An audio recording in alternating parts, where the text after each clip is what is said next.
బంగారం కొనే వారికి గుడ్ న్యూస్. ఎందుకని అనుకుంటున్నారా? అయితే ఖచ్చితంగా ఈ విషయం తెలుసుకోవాల్సిందే. పసిడి రేటు భారీగా దిగి వచ్చింది. బంగారం కొనుగోలుదారులకు ఇది ఊరట కలిగించే అంశం అని చెప్పుకోవచ్చు. బంగారం ధరలు నెల రోజుల కాలంలో చూస్తే భారీగా తగ్గిందని చెప్పుకోవచ్చు. బంగారం ధరల బాటలోనే వెండి రేట్లు కూడా నడిచాయి. బంగారం వెండి ప్రియులకు ఇది తీపి కబురు అని అనుకోవచ్చు. బంగారం ధరలు ఎంతవరకు తగ్గాయి, వెండి రేట్లు ఏ స్థాయిలో దిగివచ్చాయి వంటి అంశాలను మనం ఇప్పుడు తెలుసుకుందాం. అలాగే నేడు కేంద్ర ప్రభుత్వం కొత్త బడ్జెట్ను కూడా ఆవిష్కరిస్తోంది.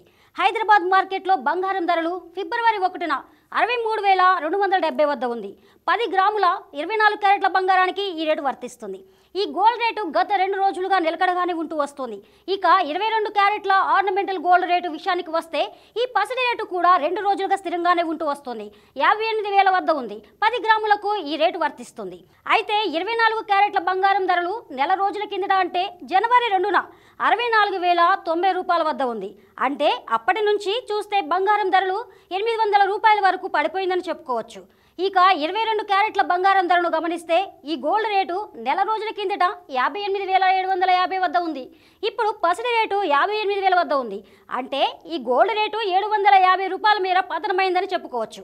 వెండి రేట్లను గమనిస్తే సిల్వర్ ధర ప్రస్తుతం 78,000 వద్ద ఉంది. ఈ సిల్వర్ రేటు కూడా 2 రోజులుగా నిలకడగానే ఉంటూ వస్తుంది. కేజీకి ఈ రేటు వర్తిస్తుంది. కాగా జనవరి 2న వెండి ధర ఏకంగా 80,300 వద్ద ఉంది. అయితే ప్రస్తుతం సిల్వర్ రేట్లు 78,000 వద్ద ఉంది. అంటే వెండి రేటు 2,300 మేర దిగి వచ్చింది. నెల రోజుల్లోనే భారీగా దిగి వచ్చింది. కాగా పైన ఇచ్చిన బంగారం ధరలకు అదనపు ఛార్జీలు కూడా పడతాయి. జ్యువెలరీ తయారీ ఛార్జీలు ఉంటాయి. ఇంకా జీఎస్టీ కూడా చెల్లించుకోవాలి. అందువల్ల వీటిని కలుపుకుంటూ బంగారం ధరలు ఇంకా పైకి చేరుతాయి. ఇకపోతే బంగారం ధరలపై ప్రభావం చూపే అంశాలు చాలా ఉంటాయి. గ్లోబల్ మార్కెట్లో గోల్డ్ రేట్లు, విదేశీ మారక రేట్లు, భౌగోళిక పరిస్థితులు, డిమాండ్, పెళ్లిళ్ల సీజన్ల వంటి పలు అంశాలు బంగారం ధరలను ప్రభావితం చేస్తాయని గుర్తుంచుకోవాలి. అందుకే రేట్లు దాదాపు ప్రతిరోజు మారుతూ ఉండొచ్చు.